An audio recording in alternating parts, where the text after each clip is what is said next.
Illustrate this by saying I have a very, very intelligent friend. He and I are of different political persuasions, but he is highly politically attuned.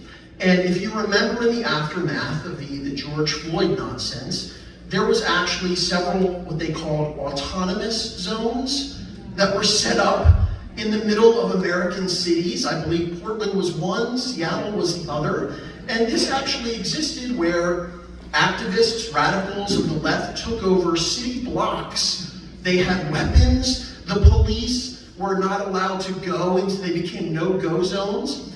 And when I had a conversation with my friend about this reality, he said, "Are you listening to Alex Jones?" Right? Because that's the assumption. He literally did not know that this was going on in America. And I asked him, can you imagine if this was switched and let's say some guy named Jethro and his crew of Proud Boys took over 4 city blocks of Richmond and declared it the secessionist zone? Joe Biden or Barack Obama would probably have said, call in the nuclear strike, right? You would have known about this for a year. And this is yet another thing that people simply aren't told because our media refuses to tell them. This also plays into the brazenness with which the lies are now told. And everyone here remembers, and we've referenced it, good old Claudine Gay, and I called them the blind matrons, the 3 blind matrons who testified. Now, what irritates everyone and what shocked everyone and what appalled all of the liberal billionaires who, of course, had for decades supported all of this stuff that created this situation. But here's what I noticed. They didn't even try to lie. Now, what I mean by that is what you would have normally expected them to do when caught out on how their campuses have become these cesspits of anti-Semitism, running riot with them doing nothing, is when they were asked the grooved fastball question of, is calling for the genocide of Jews a violation of your policies? They would have lied and said, of course it is, and this is troubling to us, and we will get right on that and expunge all of that terrible stuff, all the while knowing they were going to do nothing. Did they do that? No. You know why? Because they exist in such a hermetically sealed bubble that they didn't even think it was necessary to pretend. And all of these so-called lawyers that apparently were advising them about their testimony didn't even think to tell them, you know, that might not play well in front of 1 million people on live television. My point is that we are now so removed from the elites in this country, and they have such a lack of understanding that they feel free to say something like, well, it depends on the context, whether or not genocide against the Jews violates our policies. That should frighten us, because what it tells you is there is a chasm now between the people that are running this country and all the rest of us that are in this room, and they have no intention of having that chasm diminished. They're simply going to use it to their advantage. So to me, the second thing that we have to deal with, and I'm not offering any magical solutions, is until we have a media that actually even, let's just go back to the Cronkite era, where they were just egregiously biased. Can we do that? We could function with that. We can't function with a media that actively suppresses information and then, of course, colludes with the government to silence people. That's the stuff of totalitarian. I would encourage anyone, by the way, and I'm sure most of you know who this is, if you haven't read Matt Taibbi's journalism, which exposes all of this. And by the way, Taibbi is a man of the left. He detests Donald Trump. He's not a conservative, but he's intellectually honest enough to understand, and he's a classical liberal in many ways, that you can't exist in a free country if your media is state media. And so if you haven't read his expose, I would highly encourage you to do that, because I think as Steve Hayward said yesterday, the more granular you get with this stuff, the more you know, the more terrifying it actually becomes. So we've got our media that's a problem. Now, the favorite topic, okay? Donald Trump. Or if I was Bill Crystal, I would say in the William Shatner voice, Trump, right? So my wife says I like to talk about things that irritate me. That's sort of my thing, right? Offer unsolicited opinions about what irritates me. And since you're captive here, then you have to listen to it. So one of the things that drives me crazy, and by the way, there may be disagreement in the audience, and that's fine, is when I'm on Powerline, and we have people who I will call the purity enforcers, okay? I cannot stand purity tests, and I also cannot stand what I'll call the circular firing squad tendency that is being exhibited right now by conservatives towards each other. All right, I'm not a guy that's big for overstatement, but I will say this. If the Biden regime and all of its minions are permitted another 4 years to run this country, it is an inflection point that we will not recover from. Now, that may not affect you in your daily life for many years, but fundamentally the country will be, as Barack Obama loved to say, transformed in a way that I don't think is recoverable. That said, I don't think it does anyone any good on our team to be demanding some sort of loyalty or purity to Donald Trump. Here's, candidly, I voted for Trump twice. I'm going to be the classic crawl over broken glass to vote for him again, but I would vote for Ebola over any current Democratic nominee.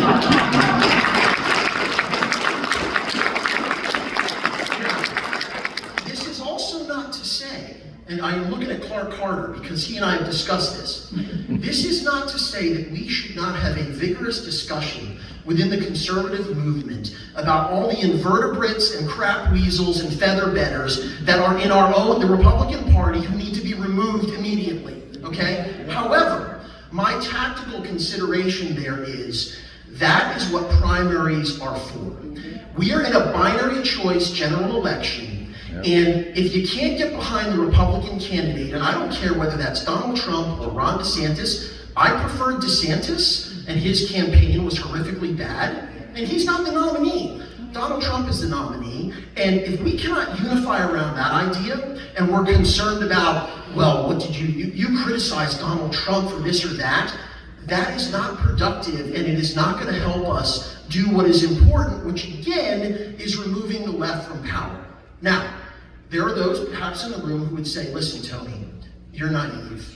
It's all a bunch of globalists. It's all the uniparty. They all vote the same way. And I am somewhat sympathetic, okay, to that characterization. However, I come back to this is my example.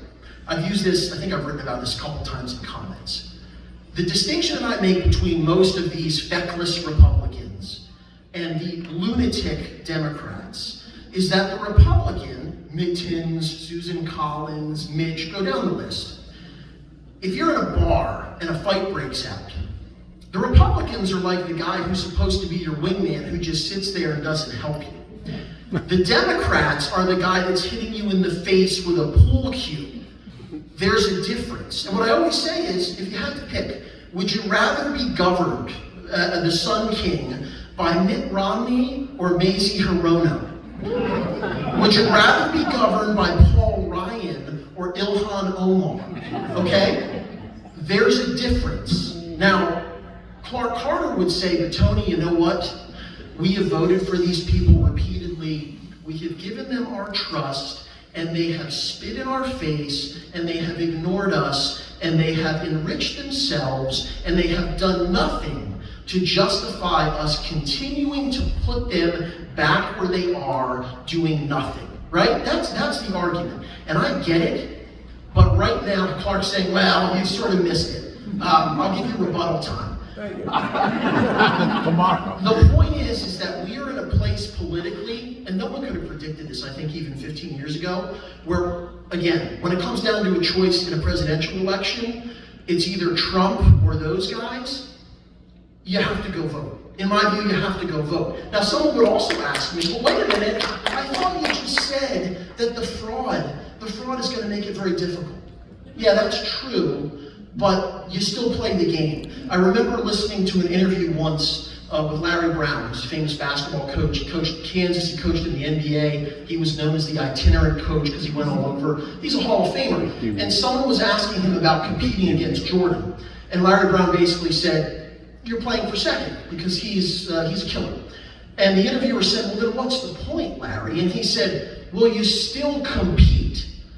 You don't cede the field. So yeah, we have an uphill battle, but sitting at home and saying, I don't like the guys right now that represent me, that's who we've got. And until we replace them, that's what you're gonna have to do. That's my personal opinion. And again,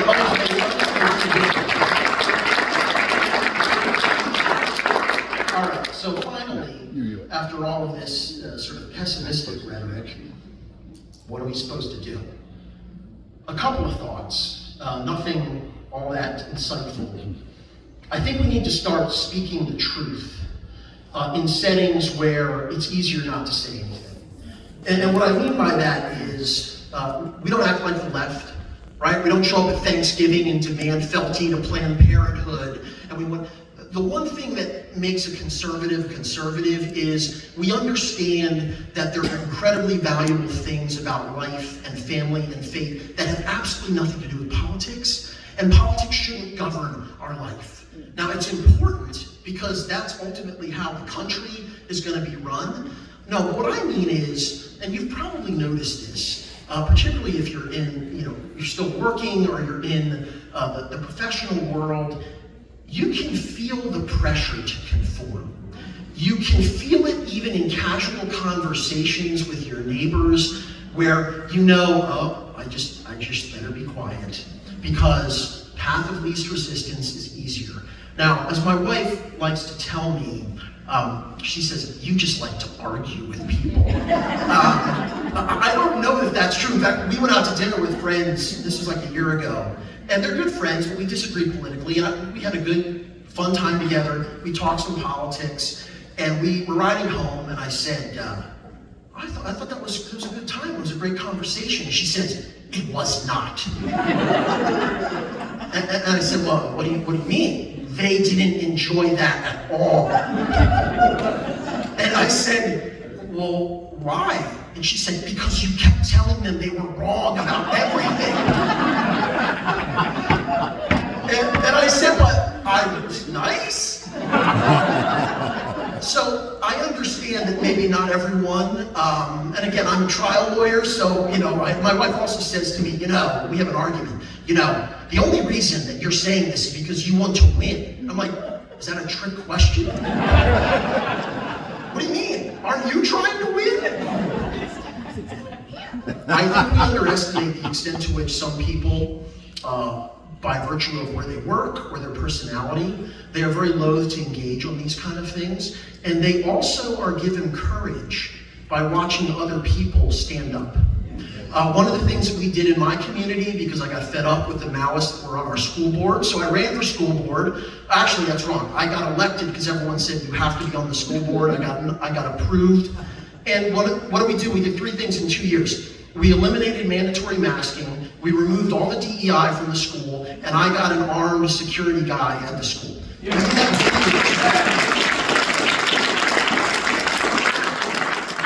the scheme of things, is that a big deal? No, it's not. But this is going to have to be an incremental fight because honestly, ladies and gentlemen, we've been apathetic for decades, and the left loves nothing better than to control what everyone else does. That's another issue with conservatives. We just want to be left alone to live our lives, to be with our families, to worship. They want to tell us what to do. And they were busy embedding themselves in every institution at the local, state, and federal level in this country, and we did nothing. And now we see the bitter harvest of allowing that to happen. And we're not going to fix it in a day or a year or even 5 years, but we better start soon or the country isn't going to be left, at least not in the way that many of us recognize it. So that's the first thing. Be unafraid to speak the truth in a decent and respectful way to people that may not actually know it. They may not know.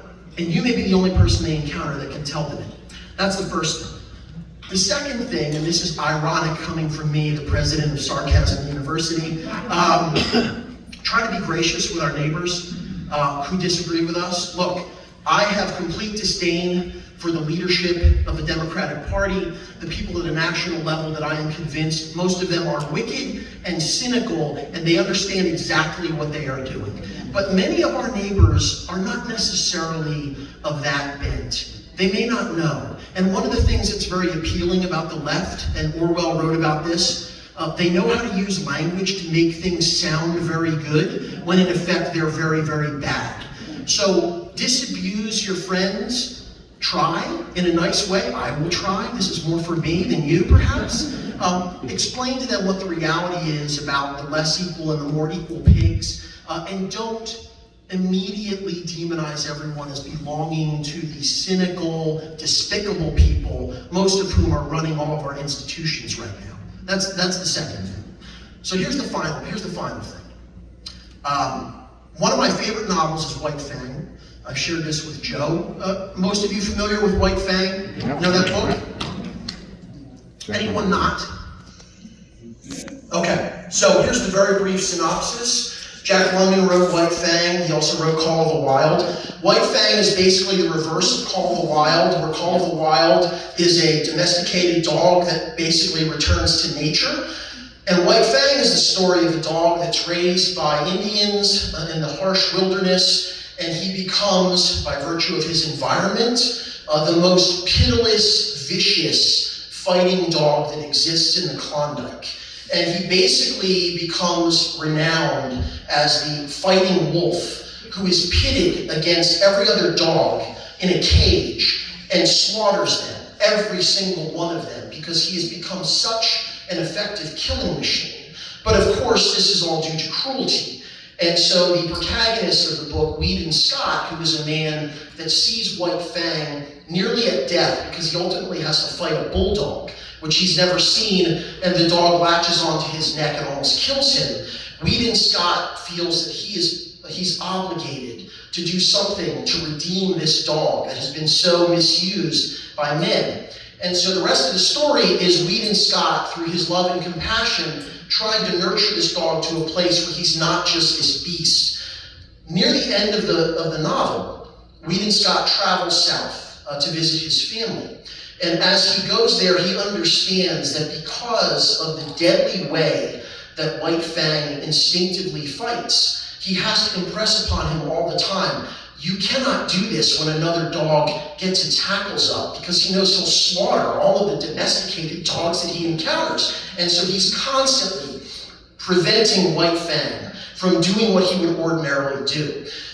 But there comes a point in time where London writes that as Weedon Scott would ride into town in his wagon and White Fang would accompany him, that all of the local dog owners along the route were openly sicking their dogs on White Fang, goading them into fighting. And every time, Weedon Scott would say, no, you must not fight, because he knows he would kill them. But eventually, one day, the sicking of these dogs on White Fang became too much. And so Weedon Scott stops the carriage, and he turns to White Fang, and he says, go get them. And White Fang is described as looking like, what? What? Are you serious? Yes, go take care of them. And London writes that he slays immediately the two dogs in the street, and then he chases the third dog down in an open field and kills it. And I'm going to paraphrase, I don't remember exactly what he says, but essentially it says, and with that triple slaying, White Fang's troubles with dogs ceased. Word went up and down the valley, and men saw to it that their dogs did not molest a fighting wolf. Now, why do I share that? Because at some point in time, despite what I said about us having to have some level of graciousness, there have to be consequences for the people that have done what we have witnessed over the last 2, 3, 5 years. And by that I'm talking about the Faucis, I'm talking about the Merrick Garlands, I'm talking about all the people who have corrupted the laws and have used them for political purposes against their political enemies. Right now, one of the reasons that this country has no trust in its government is because they see that our laws are selectively enforced. That is incredibly corrosive to the soul of a country. And this is not about vengeance, although it would give me great pleasure to see many of these people in jail. There must be a moral reckoning for this, or we will not recover. So that to me is the last thing that needs to be done. And my question is, do we have the political will to do it? I don't know. but it must be done because the more that we see these people grinning, still ruling us, still engaging in the same type of conduct, I don't think America will recover from that. So those are my serious thoughts. I'll have more nonsense about ruining my family vacation tomorrow.